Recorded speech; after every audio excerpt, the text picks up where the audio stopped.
네, 자, 이번 시간에는, 상상인, 예, 최근에 상상인의 주가가, 연속적으로 급락세를 면치 못하고 있는데, 심지어 상상인 대표가 사망했다. 자, 이런 설까지 지금 나오고 있다고 하는데요. 자, 그게 어떤 내용인지 한번 살펴보도록 하겠습니다. 어, 구독하기, 예, 좋아요 많이 눌러주시기 바라겠고요. 자, 최근에 상상인 주가가 급락하면서, 그 전날에는 자사주 52만 주 소각, 그리고 60만 주 취득 결정. 자, 이 내용까지 밝혔습니다. 최근에 그 주가가 이제 급락을 하다 보니까 주주 가치 제고를 위해서 자사주 기존에 이제 취득한 자사주죠. 예, 그 자사주를 52만 주를 이제 소각하기로 결정을 했고, 그리고 이제 100억 원. 예, 이거는 또 신규로 또 취득을 하는, 예, 그런 내용을 밝혔는데요. 그럼에도 불구하고 그 상상인의 주가는 오늘도 역시 이제 급격하게 밀리는, 예, 그런 양상을 좀 보이고 말하는데, 네, 이렇게 상상인의 주가가 좋지 못하다 보니까 최근에 상상인에 대해서 루머가 이렇게 확산이 되고 있는 그런 상황이 되고 있습니다. 첫 번째로 이제 신라젠 투자로 인한 손실이 발생이 되고 있다. 뭐 이런 썰이 있고요. 그리고 이제 메자닌 투자로 인한, 네, 대규모 손실이 발생이 되고 있다. 자, 이런 썰도 있고, 또한 이제 최대 주주의 보유 주식 반대 매매 설. 자, 이런 등의 여러 가지 루머가 지금 돌고 있다고 합니다. 근데 이제 상상인이 이 첫 번째 루머부터 이제 반박을 했는데요. 신라젠 투자와 관련해서는 상상인 저축은행은 신라젠 투자를 한 적이 없기 때문에 손실이 있을 수 없다. 자, 이렇게 밝혔고요. 그리고 이제 메자닌 투자로 인한 대규모 손실과 관련해서는 지난해 10월부터 최대 주주 변경 이후 1년이 경과하지 않으면 주식담보대출을 해주지 않는다며, 주식담보대출의 매출 비용도 약 20% 수준으로 줄어들었고, 대부분 기업 자금 대출 또 부동산 담보 대출이 차지를 하고 있다라고 이렇게 밝혔습니다. 이어서 실제로 그 6일에서 8일 증시가 급락하면서 이 반대 매매가 실행된 거는 개인 투자자 한두 건밖에 없고, 전환사채 관련 담보 처분권이 발생될 수 있지만 모두 조기 상환 청구가 가능하다는 그런 설명을 했습니다. 그리고 이제 그 최대 주주 보유 주식 반대 매매설, 그러니까 즉 유 회장이 주식 담보 대출에 그 반대 매매가 된 것이 아니냐. 자, 이렇게 이제 또 의구심을, 썰이 좀 루머가 이제 돌고 있는데, 주식 담보 대출을 받고 있지만, 예, 담보 지율 그리고 자산이 충분해서 반대 매매 가능성이 없다라고 이렇게 또 밝혔습니다. 자, 이런 식으로 이제 상상인 관련한 이 급락과 관련한, 예, 그 루머, 예, 확산이 되고 있는데, 그와 관련해서 이제 상상인 측에서 이렇게 반박을 했거든요.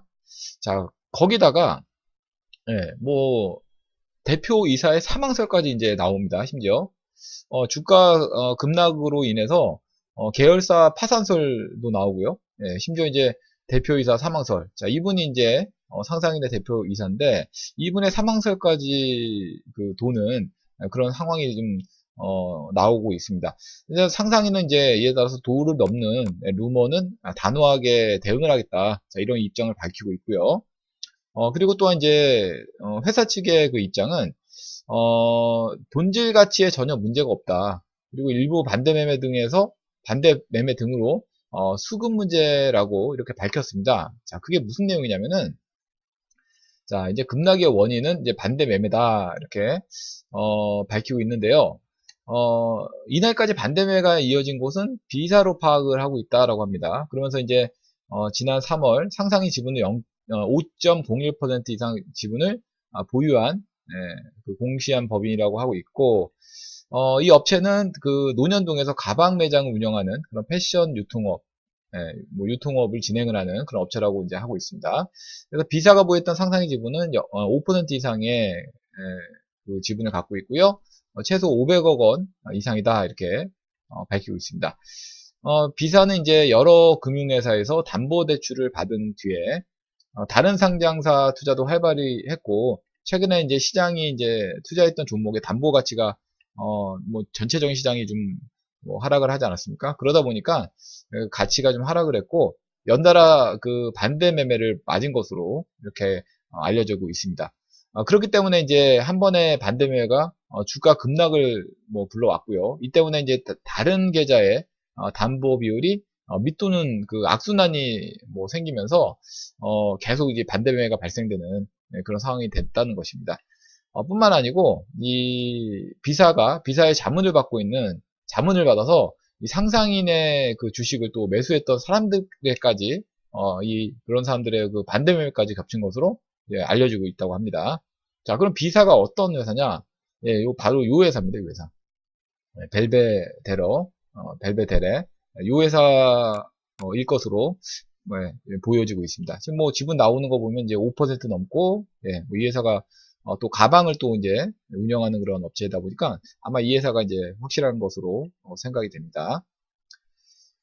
자, 그래서 이제 상상인이 급기야 이제 오늘은 이제 그 현저한 시황 변동에 대해서 한국거래소가 상상인 증권에 대해서 조회 공시를 7일 이제 요구를 했죠. 그래서 이제 8일 오후 6시까지 이 부분에 대한 답변을 하게 돼 있습니다. 근데 뭐 이 답변은 뭐 뻔한 답변이죠. 변동될 만한 그런 사항이 없다. 뭐 이런 식으로 뭐 나올 것으로 예측이 됩니다. 자, 그럼 주가가 어떤 식으로 좀 최근에 이제 상상의 주가가 움직였는지 한번 보도록 하겠습니다. 뭐 상상인의 주가를 보시게 되면은 최근에 이제 뭐 이렇게 이제 급락세가 최근 뭐 이어지고 있어요. 물론 이제 전체적으로 코스닥 시장, 거래소 시장도 뭐 좋지 않은 그런 상황이 좀 되다 보니까 뭐 같이 밀리는 것도 있는데 뭐 그거보다도 더 과격하게 이렇게 밀리다 보니 그 여러 가지 그런 루머가 확산이 된 것이죠. 특히나 동사 같은 경우에는 최근에 이제 이렇게 하락하는 그런 과정에서 자, 이렇게 투자자별 매매 동향을 보니까 기관의 매도 물량이 이렇게 좀 많이 이렇게 출회된 그런 상황이 좀 되고 있다라는 것입니다. 그러니까 앞서 이제 제가 설명해 드렸던 그 부분, 그 B사에서 이제 반대 매매가 나왔다. 이렇게 이제 상상해서 이제 주장을 하고 있지 않습니까? 아마 이제 그러한 부분, 거의 이제 그 부분이 맞아떨어진 게 아니냐. 그 기관의 그 매도세가 최근에 이렇게 쏟아져 나오는 것으로 보아서 아마 뭐 그런 것이 거의 확실시 되고 있는 그런 상황인 것 같습니다. 아무튼 간에 이제 요즘에 이제 공매도라든지 반대 매매라든지 이게 뭐 어쩔 수 없는 상황인 것 같아요. 이 전체적으로 시장이 좋지 않으면은 신용을 받아서 투자하는 그 물량이 반대 매매가 나오고요. 담보대출 뭐 이런 거 받아서 하는 물량도 이제 반대 매매 나오게 되고 또 게다가 이제 공매도까지 가세가 되고 뭐 이런 여러 가지 그런 악순환이 되풀이가 같이 이제 맞물려서 이제 이루어지다 보니까 전체 시장이 더 안 좋은 그런 악순환이 좀 더 되풀이가 된다 이렇게 보시면 될 것 같습니다.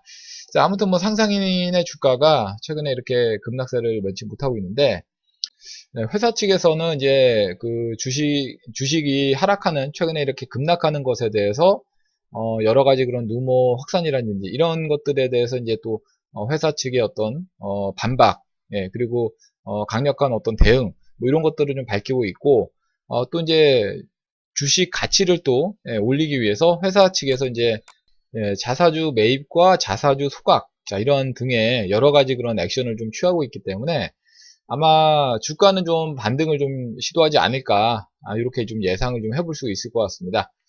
다만 현재 이제 차트가 좀 아쉽게도 좀 깨져 있는 그런 상태이거든요. 차트가 이렇게 깨져 있는 상황에서는 뭐 이렇게 반등을 좀 주더라도 좀 제한적인 그런 상승이 나올 수밖에 없습니다. 왜냐하면은 이제 반대 매매가 물론 나왔지만 그 물량을 누군가는 또 샀다는 얘기죠. 이 저점에서. 그렇다고 본다면 이 주식이 또 반등을 해서 상승을 주게 되면은 뭐 이런데 이제 물려있는 투자자와 이 저점에서 매수했던 그런 투자자들이 또 이제 매매 공방이 또 치열하게 발생이 되겠죠. 반등을 줄 때. 뭐 그런 부분들이 또 작용을 할 수밖에 없기 때문에 또한 이제 차트상에서 또 역배열이기 때문에 반등을 줄 때마다 이렇게 제한적일 수밖에 없는 그런 여러 가지 그런 조건이 있습니다.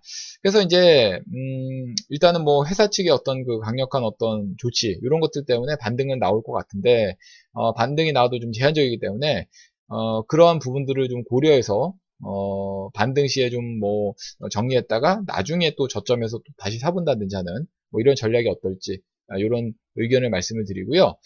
또 이제 주봉상에서 보게 되면은 차트는 거의 이제 바닥권에 뭐 와 있다라고 볼 수 있어요. 지난번에 이제 저점을 좀 잡아뒀던 자리가 주봉상 여기 라인대가 바닥을 잡아줬던 자리거든요. 근데 그 부분대까지 밀리니까 기술적 반등을 좀 시도했다는 것입니다. 네, 그렇기 때문에 어느 정도 단기적인 그런 바닥을 좀 보여주지 않았나 이렇게 좀 생각하고 있는 입장입니다. 아무튼 뭐 상상인의 주가 요즘에 상당히 좀 급격하게 좀 많이 밀렸는데 아무튼 뭐 좋은 그런 결과가 나오기를 좀 기원해 드리도록 하겠습니다. 자, 이상 상상인에 대해서 말씀을 드려봤고요. 네, 다음 시간에는 더 알찬 내용으로 강의 올리도록 하겠습니다. 좋아요, 구독하기 많이 눌러주시면 감사하겠습니다.